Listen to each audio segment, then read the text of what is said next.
우리 다 같이 사도신경으로 신앙 고백하심으로 12월 5일 새벽 예배를 하나님께 드리겠습니다.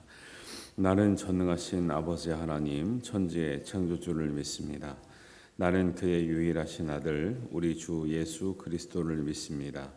그는 성령으로 잉태되어 동정녀 마리아에게서 나시고 본디오 빌라도에게 고난을 받아 십자가에 못 박혀 죽으시고 장사된 지 사흘 만에 죽은 자 가운데서 다시 살아나셨으며 하늘에 오르시어 전능하신 아버지 하나님 우편에 앉아 계시다가 거기로부터 살아있는 자와 죽은 자를 심판하러 오십니다. 나는 성령을 믿으며 거룩한 공교회와 성도의 교제와 죄를 용서받는 것과 몸의 부활과 영생을 믿습니다. 아멘.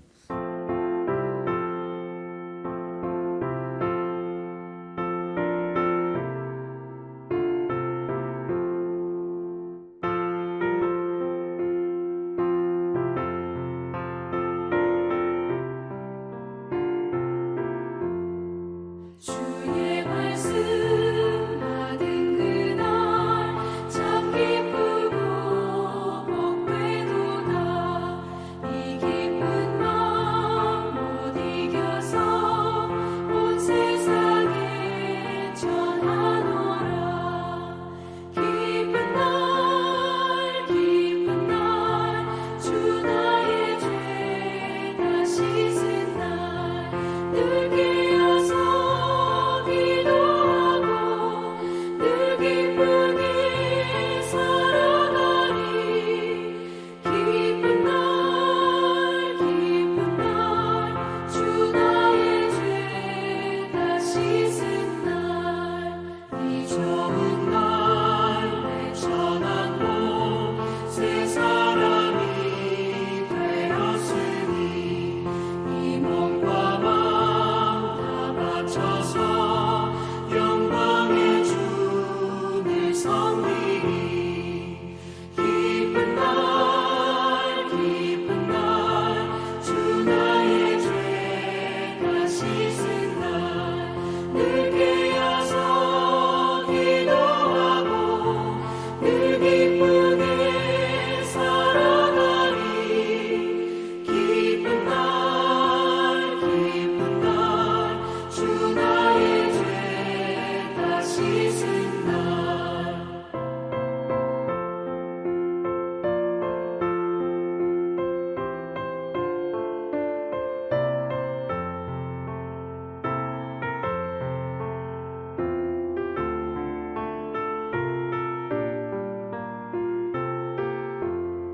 새 사람 된 그날부터 평안한 마음 늘 있어서 이 복된 말 전하느니 나의 본분 삼았도다.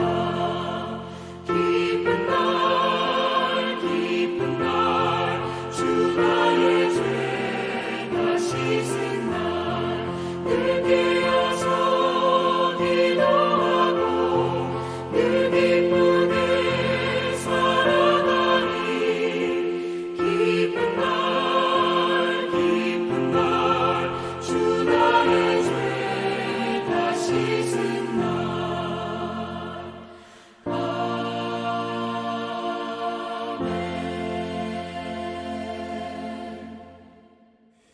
오늘 하나님 말씀은 요한계시록 10장 1절에서 11절 말씀입니다. 우리 한 목소리로 봉독합니다. 내가 또 보니 힘센 다른 천사가 구름을 입고 하늘에서 내려오는데 그 머리 위에 무지개가 있고 그 얼굴은 해 같고 그 발은 불기둥 같으며 그 손에는 펴놓은 작은 두루마리를 들고 그 오른발은 바다를 밟고 왼발은 땅을 밟고 사자가 부르짖는 것 같이 큰 소리로 외치니 그가 외칠 때에 일곱 우레가 그 소리를 내어 말하더라. 일곱 우레가 말을 할 때에 내가 기록하려고 하다가 곧 들으니 하늘에서 소리가 나서 말하기를 일곱 우레가 말한 것을 인봉하고 기록하지 말라 하더라. 내가 본 바 바다와 땅을 밟고 서 있는 천사가 하늘을 향하여 오른손을 들고 세세토록 살아 계신 이 곳 하늘과 그 가운데 있는 물건이며 땅과 그 가운데 있는 물건이며 바다와 그 가운데 있는 물건을 창조하신 이를 가리켜 맹세하여 이르되 지체하지 아니하리니 일곱째 천사가 소리내는 날 그의 나팔을 불려고 할 때에 하나님이 그의 종 선지자에게 전하신 복음과 같이 하나님의 비밀이 이루어지리라 하더라. 하늘에서 나서 내게 들리던 음성이 또 내게 말하여 이르되 내가 가서 바다와 땅을 밟고 서 있는 천사의 손에 펴놓인 두루마리를 가지라 하기로 내가 천사에게 나아가 작은 두루마리를 달라 한즉 천사가 이르되 갖다 먹어버리라. 내 배에는 쓰나 내 입에는 꿀같이 달리라 하거늘 내가 천사의 손에서 작은 두루마리를 갖다 먹어버리나 그 입에는 꿀같이 다나 먹은 후에 내 배에서는 쓰게 되었더라. 그가 내게 말하기를 내가 많은 백성과 나라와 방언과 임금에게 다시 예언하여야 하리라 하더라. 아멘. 오늘은 요한계시록 10장 말씀인데요. 요한계시록 10장은 주제가 천사와 작은 두루마리. 기본적으로 두루마리는 하나님께서 주신 말씀을 의미하는데 옛날에는 양피 가죽에다가 글씨를 써가지고 말아서 보관했던 것이 이제 두루마리의 형태이기 때문에 두루마리는 성경 하나님의 말씀을 이렇게 의미합니다. 일곱째 나팔이 아직 불려지지 않았는데 일곱째 나팔은 실제적으로 11장 15절에 가서 불려지는데 그 전에 일어나는 일들에 관해서 말씀하고 있는데요. 힘센 다른 천사가 나타났다 그래요. 그러니까 천사의 용모를 묘사하고 있는데 1절에 보니까 구름을 입고 머리 위에는 무지개, 얼굴은 해 같고 발은 불기둥 같으며 이 상징하는 것들이 이렇게 부정적인 게 없죠. 다 성경에서 긍정적으로 또 이렇게 하나님과 관계됐던 일들에 관해서 그런 상징적인 모습들이 그 힘센 천사가 가지고 있는 모습이죠. 2절에 보니까 손에는 작은 두루마리 하나님 말씀을 가졌고 오른발은 바다를 밟고 왼발은 땅을 밟고 바다와 땅을 밟고 있는 모습만 봐도 이 천사가 굉장히 웅장하구나. 굉장히 그 웅장한 모습을 가지고 있고 그러니까 목소리는 사자와 같이 큰 소리를 외친다고 3절에 나와 있고 4절에는 일곱 우레가 말하는 것을 인봉하고 기록하지 말라. 말을 하는데 그 일곱 우레가 소리를 내어 말하는 것 같은 의인화를 시켰습니다. 그러니까 이 목소리가 지금 이 천사가 원래 이렇게 막 웅장하게 나타나지 않는데 이렇게 천사가 웅장한 모습을 가지고 나타나는 모습은 뭐냐면 이만큼 하나님의 말씀을 전달하는 천사는 이게 사실은 말씀을 가지고 있는 천사가 이렇게 보인다. 이렇게 모습이 웅장하고 구름을 입고 머리 위에는 무지개가 있고 얼굴은 해가 뜨는 건 밝게 빛나는 모습이잖아요. 발은 불기둥 같고 이런 모습들이 이제 한마디로 전체적으로 주는 이미지와 상징은 뭐냐면 하나님의 말씀을 전달하는 천사는 이렇게 위엄이 있고 권세가 있고 하나님 앞에 이렇게 웅장한 모습으로 모든 사람이 이게 천사라는 것을 이걸 보면서도 애매하다고 생각할까요? 분명히 이거 하나님 보내신 천사라고 생각할까요? 그죠? 분명히 알 수 있죠. 그러니까 여러분이 뭐 꿈을 꾸셨거나 아니면은 말씀을 받으셨거나 뭘 깨달을 때 하나님이 보내신 예를 들면은 이제 하나님 말씀을 전달하는 뭐 하나님의 천사라든가 어떤 뭐 누구든가 됐던에 하나님의 말씀을 전달하는 그 심부름꾼이든지 전달자는 우리가 긴가 아닌가라고 애매하게 보일 리가 없고 하나님이 보내신 분명한 말씀을 가진 전달자라는 것을 알 수가 있다라는 것을 분명히 아시고 애매하면 따라가지 마시고요. 분명하면 따라가시기 바랍니다. 사람들이 자꾸 긴가민가 이렇게 생각하거든요. 하나님 말씀을 전달하는 자들은요. 긴가민가가 없어요. 분명하죠. 분명한 태도도 취하고 분명한 모습을 취하고요. 우리가 사람들 그렇잖아요. 자기의 정체성이 분명하게 드러나야지 남잔가 여잔가 이러면 애매한 거죠, 그죠? 목사님은 목사님 다와야 되고 성도님은 성도님 다와야 되고 그런 거죠. 이게 아닌가 믿는 사람인가 아닌가 이렇게 보이면 되겠어요, 안 되겠어요? 그래서 저도 옛날에는 그런 얘기 자주 듣지 않는데 가끔 보면 이제 뭐 택시 타거나 이러면 택시 탈 일 별로 없지만 이렇게 보면은 목사님이시죠? 아니면 뭐 이래요. 옛날에는 뭐 어떨 때는 뭐 사장님이시죠? 이러잖아요. 근데 목사님이시죠? 이렇게 말하는 게 더 듣기 좋은 거죠. 아, 어디서 풍기는구나. 근데 어떻게 보면 알아요? 저는 그렇게 다니는 걸 좋아하지 않지만 대부분 목사님들이 머리에 기름 많이 바르고 다니시고 뭔가 이렇게 정갈해 보이면서도 좀 느끼해 보이는 그런 게 있죠. 좀 목사님들은 그런 거죠. 그런 게 꼭 외형뿐만 아니라 뭐 말하는 것이나 또 이렇게 뭐 내용이나 또 풍겨지는 이미지가 그런 거죠. 여러분의 그리스도인으로서의 정체성을 분명하게 드러내시기를 주님의 이름으로 축원합니다. 불편하니까 사람들이 일부러 아닌 듯 긴 듯 하고 다니죠. 술에 물 탄 듯 물에 술 탄 듯. 그래서 회식 자리에 가면은 믿는 것도 같은데 안 믿는 것도 같고 그런 식으로 이제 다닌단 말이에요.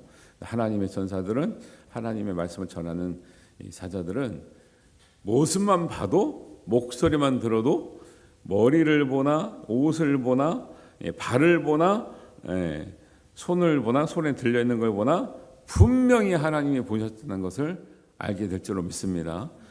그런 것들을 성경은 분명하게 얘기하고 있지 성경이 애매하게 말하고 있는 게 없어요. 근데 우리는 이렇게 분명한 말씀을 듣고도 왜 우리 신앙생활은 애매할까요? 우리가 애매하게 들으니까 그런 거죠. 결단하지 않고 들으니까 그렇게 되는 거예요. 그래서 일곱째 천사가 아직 불지 않았고 일곱째 천사가 나팔을 불기 전에 일어나는 일들에 관해서 말하는데 가장 큰 특징은 천사의 오른손에 작은 두루마리가 들려 있더라는 게 굉장히 중요한 핵심이에요. 그 두루마리의 이야기를 계속 이어가고 있거든요. 7절에 보니까 그 앞에는 이런 천사가 하늘 향하여 오른손을 들고 하늘과 그 가운데 있는 물건, 땅과 그 가운데 있는 물건, 바다와 그 가운데 있는 물건을 창조하신 이를 가리켜 맹세했다. 하늘과 땅과 바다의 창조주 하나님이 항상 등장하시고요. 그 하나님을 향하여 맹세했는데 지체하지 아니하리라. 또 다시는 이런 기회가 없으리라 말하면서 이제 하는 말이 뭐냐면 7절에 보니까 하나님이 그의 종 선지자들에게 전하신 복음과 같이 하나님의 비밀이 이루어지리라 하더라. 이 말씀 되게 중요합니다. 의미를 아는 데 있어서 보세요.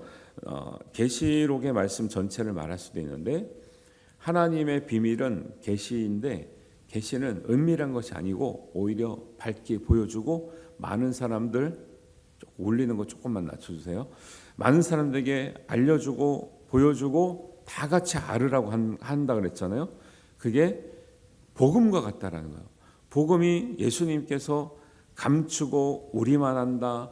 그 다음에 이거는 비밀스러운 것이라 말하지 않고 오히려 구약에서 못 깨닫는 말씀을 어떻게 해요? 깨달을 수 있도록 쉬운 비유를 통해서 쉬운 말씀을 통해서 많이 배우지 않는 사람, 그전에는 말씀이 율법사들, 제사장들, 서기관들의 전문적인 사람들의 영역이었다면 예수님 오셔서 모든 사람이 알 수 있도록 가난하든지 아프든지 많이 배웠든지 못 배웠든지 다 알 수 있도록 복음은 그렇게 전파됐다라는 거예요. 하나님의 비밀, 계시의 말씀도 그렇게 전파되는 게 마땅하다. 할렐루야. 이런 기존을 가지고 보면 지금도 우리만 알고 역사상 이 지상에 있는 모든 교회는 틀렸고 안 맞고 자기네만 안다 이렇게 주장하는 사람들이 맞다는 거 안 맞다는 거예요? 안 맞다라는 거예요. 그러니까 자꾸 비밀스러운 데 다니지 마시라고요. 자꾸 막 은밀한 거 감추인데 우리끼리 이거 별로 좋지가 않아요.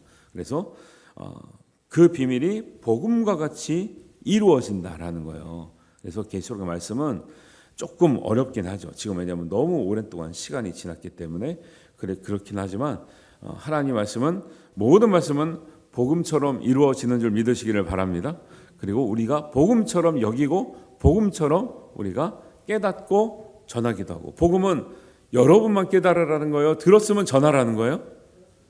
복음은 들었으면 전하라는 거예요. 땅끝까지 복음이 만민에게 전파되어야 하리라. 가서 모든 민족으로 제자를 삼으라. 여기서도 나오죠. 11절에 보면 이 두루마리를 입에는 달고 배에는 쓰나 이 두루마리를 먹은 사람은 어떻게 하라는 거예요? 11절에 네가 많은 백성과 나라와 방언과 임금에게 다시 예언하여야 하리라. 옛날에 전했던 말씀보다 이제 다시 하나님의 비밀로서 비밀인데 계신데 이것이 복음처럼 여겨지도록 다시 전해야 하리라 이 말하는 거예요. 어디에다가요? 백성과 나라와 방언과 임금에게. 어디를 넘어서요? 나라를 넘어서 많은 백성에게. 많은 백성이에요. 많은 백성. 한 백성이 아니라 많은 나라죠. 민족을 넘어가고 나라를 넘어가고 그다음에 방언이요, 문화를 넘어가고 임금이요, 정치와 권세를 넘어서 하나님의 복음은 전파되어야 될 줄 믿습니다. 이런 것만 깨달아도요 사명이 달라지고요. 사명이. 근데 우리는 다 듣고 교회가 이제 어려워지는 게 뭐예요? 다 듣고 나만 알아. 다 듣고 은혜가 나한테서 멈춰요. 은혜는 흘려 보내야 될 줄 믿습니다. 그래서 내가 들은 말씀 같이 나누고 전달하고 또 이 은혜를 같이 나누고자 초대도 하고 이런 것들이 자녀에게, 가정에서 이웃에게, 다른 성도들에게 퍼져 나가는 것이 굉장히 이제 중요한 의미를 가지고 있죠. 그래서 그 비밀 하나님의 복음이 여기서는 이제 작은 두루마리라 이렇게 상징되고 있는데요. 이 작은 두루마리 9절에 보니까 천사가 나에게 나아가 작은 두루마리를 이제 달라고 한 거죠. 손에 잡고 있으니까 이 복음이 비밀처럼 복음처럼 이 비밀이 이루어지리라 하니까 그러면 그거를 나에게 달라 하니까 이거를 주는데 이 작은 두루마리를 가지고 있어라 하지 않고 어떻게 하라 그랬어요? 받아 먹으라 그래. 갖다가 먹으라는 거예요. 이 두루마리를 어떻게 먹어요? 두루마리를 상징한 거예요. 하나님 말씀을 먹어야 됩니다. 여러분 하나님 말씀을 가지고 있으면 안 되고 하나님 말씀을 먹어야 됩니다. 의미 아시겠죠? 성경이 있는 게 중요한 게 아니에요. 십자가가 집에 있는 게 중요한 게 아니라고요.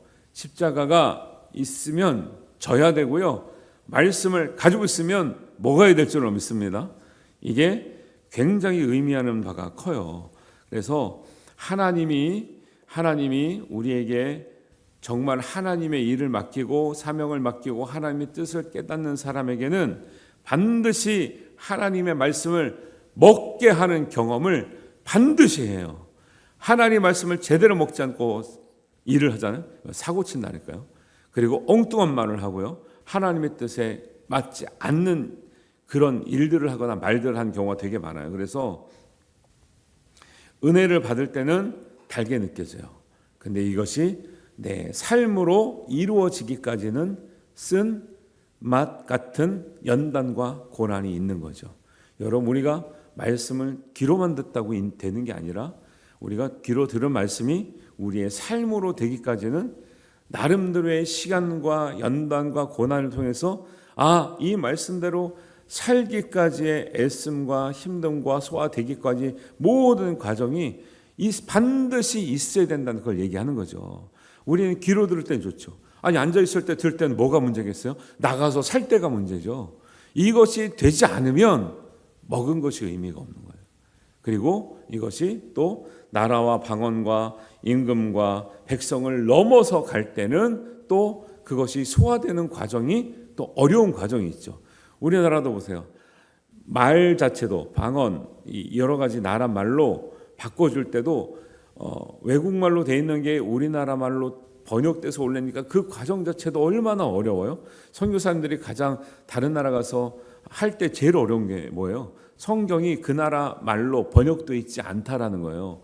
그러니까 가서 우리나라 선교사님이 다른 나라 가서 그 번역되지 않는 그 말씀을 내가 배워서 이걸 번역하려니 얼마나 어려워요. 그래서 방언과 나라와 민족과 임금을 넘어갈 때 항상 어려움이 생긴다라는 거죠. 들을 땐 좋죠. 내가 은혜 받을 땐 좋죠. 한국에 있을 땐 좋죠. 나가서 전하려니까 어려운 거예요. 그래서 그런 과정이 반드시 있는데 하나님의 말씀을 받고 사명이 있는 사람에게는 반드시 말씀을 먹고 소화시키는 과정을 반드시 말하는데, 이게 지금 요한계시록에 나온 말씀이 갑자기 뜬금없이 나오는 게 아니라 에스겔서 보면, 에스겔서 3장 2절에 보면 에스겔에게 그래요. 3장 1절에 인자야 너는 발견한 것을 먹으라. 너는 이 두루마리를 먹고 가서 이스라엘 족속에게 말하라. 내가 입을 벌리니 그가 그 두루마리를 내게 먹이시며 이 두루마리를 내 배에 넣으며 내 창자에 채우라. 내가 먹으니 그것이 내 입에서 달기가 꿀 같더라라고 에스겔도 고백을 하고 있죠. 하나님이 크게 쓰는 선지자들은 말씀을 먹고 창자 속에 들어가고 뱃속에 들어가서 소화되기까지의 과정이 반드시 있었다라는 거예요. 아무리 평신도라도 말씀이 소화되지 않으면 하나님의 말씀을 가진 역할을 못하는 거예요. 직분자들이 많고 성도들이 많은데도 왜 그 역할이 안 되냐? 말씀이 소화가 안 되는 거예요. 그리고 제대로 된 말씀이 깨닫지를 못하는 거예요. 말씀을 깨닫지 못하는데 가서 어떤 역할을 한다고요? 안 된다니까요. 해도 안 되고 해도 별 특별한 은혜가 없는 거죠. 그래서 지금 요한계시록도 마지막 비밀을 복음처럼 풀어주실 때 가장 중요한 과정이 뭐냐? 사도 요한에게 반드시 하나님의 말씀을 상징하는 작게 보이는 두루마리를 먹어서 꼭꼭 씹어서 뱃속에 들어갔을 때 뱃속에서는 쓴 것 같은 소화작용이 있고 뒤틀림이 있으나 그 뒤틀림으로 뭐예요? 내 체질을 바꿔놓는 거죠. 여러분 말씀대로 사는 게 쉽지 않죠. 여러분 새벽기도 습관 되신 분들은 정말 대단하신 건데 이거 일반 사람들 어떻게 하겠습니까? 교회 다니는 사람도 이거 쉽지가 않잖아요. 말씀대로 사는 것도 쉽지가 않은 거예요. 속에서 내 체질이 바뀌기 위해서 뒤틀거리고 속에서 부글거리고 내 도끼가 다 빠지고 내 쓴물이 빠지고 나가는 그 작용을 배에서는 쓰다 이렇게 이해하는 거죠. 내 체질이 바뀌고 세상적인 체질이 바뀌고 거룩하지 않는 체질이 바뀌고 세상 것을 먹었던 그런 것들이 체질이 바뀌기 위해서 쓴 작용이 뱃속에서 나타난다. 그러면 예레미야는 또 어떻냐? 예레미야 15장 16절에 가면 이렇게 나오거든요. 내가 주의 말씀을 얻어 먹었사오니 주의 말씀은 내게 기쁨과 내 마음에 즐거움이오나 이렇게 나와요. 다 하나님의 큰 선지자들 쓰임받는 사람들은 말씀을 받아 먹고 소화되고 결국에는 그것이 내 기쁨과 감사와 즐거움과 사명이 되는 과정이 반드시 있었다라는 거예요. 말씀을 배우지 않고 하나님 일을 한다? 그거는 말이 안 되는 거예요. 여러분 말씀을 잘 받아서 소화시켜서 말씀이 여러분의 삶이 되도록 노력하시는 과정이 반드시 있기를 주님의 이름으로 축원합니다. 이것이 없어서는 하나님의 받은 사명도 무의미할 뿐만 아니라 하나님의 사명을 이룰 수가 없고요. 바른 말씀을 먹지 않고는 전할 수도 없고요. 내가 말씀을 먹을 때는 달지만 다른 사람에게 전하기 위해서는 쓴 그 과정, 소화되는 과정, 내가 체화되는 과정이 반드시 있어야 될 줄로 믿습니다. 그러니까 여러분 진짜 제대로 된 말씀 받잖아요. 전할 수밖에 없다니까요. 내가 받은 말씀이 불분명하니까 못 전하는 거예요. 내가 은혜를 못 받는데 뭘 전해요? 나도 은혜가 안 되는 걸 뭘 전하겠어요? 내가 은혜가 돼야 전하는 거지. 근데 그 은혜는 뭐 재밌는 수준을 떠나서 진짜 깨달아지면 전하는 거죠. 진짜 깨달아지면. 근데 가짜로 깨달아도 그렇게 전하려고 그러거든요. 그러니까 참 우리 이 정통 이 교회라는 게 참 의심이 많이 들어.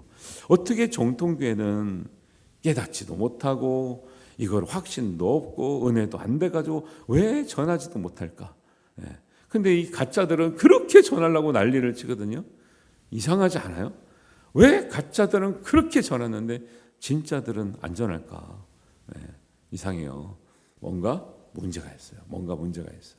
말씀을 깨닫는 과정, 소화시켜 과정을 여러분 곱씹고 반드시 말씀을 받아 먹어 여러분의 것을 만들고 여러분의 말씀이 돼서 삶으로 찾아가는 말씀을 통해서 하나님의 영광을 드러내는 저와 여러분 되시기를 바랍니다. 그래서 이 말씀은 백성을 넘어가고 나라를 넘어가고 방언을 넘어가고 임금의 한계를 넘어서 세상 정치 권력과 언어와 문화와 지역과 관계를 넘어서서 역사하시는 하나님의 말씀으로 증거가 되며 우리의 삶에도 능력이 될 줄로 믿습니다.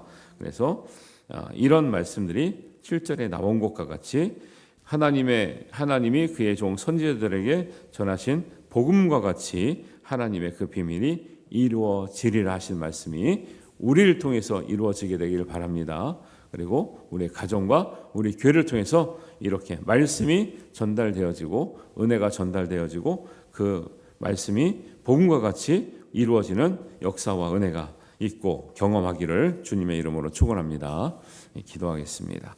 하나님 아버지 은혜를 감사합니다. 오늘 10장의 말씀을 통해서 우리에게는 입에는 다나 배에는 쓴 작은 두루마리를 반드시 먹은 자가 하나님의 사명자요 하나님의 종이요 은혜를 받은 자요 은혜를 전한 자가 되고 있음을 우리가 깨닫습니다. 그전까지 지금까지 우리가 부족했던 말씀 채워지게 하시고 깨닫지 못한 말씀 깨달아지게 하시고 은혜 받지 못한 말씀에 은혜 받게 하셔서 모든 말씀이 우리의 삶이 되는 과정으로 삼아주시고 정말 입에는 다나 속에서는 우리의 배에서는 쓰디 쓴 과정을 거치는 것처럼 우리가 삶으로 채워하며 내가 내 은혜로 내 간증으로 내 고백으로 내 찬양으로 내 감사로 우리가 하나님 앞에 우리가 고백할 때까지 우리 말씀에 깊이 잠길 수 있는 은혜가 있게 하시고 말씀을 깨달을 수 있는 지혜를 허락하시고 말씀이 우리 삶의 능력이 되는 은혜를 허락하여 주시옵소서. 능력의 말씀, 은혜의 말씀을 전하는 우리 모두에게 사명 주실 줄 믿사오며 우리 주님 예수님의 이름으로 기도하옵나이다. 아멘. 하늘에 계신 우리 아버지, 아버지의 이름을 거룩하게 하시며 아버지의 나라가 오게 하시며 아버지의 뜻이 하늘에서와 같이 땅에서도 이루어지게 하소서. 오늘 우리에게 일용할 양식을 주시고 우리가 우리에게 잘못한 사람을 용서하여 준 것 같이 우리 죄를 용서하여 주시고 우리를 시험에 빠지지 않게 하시고 악에서 구하소서. 나라와 권능과 영광이 영원히 아버지의 것입니다. 아멘.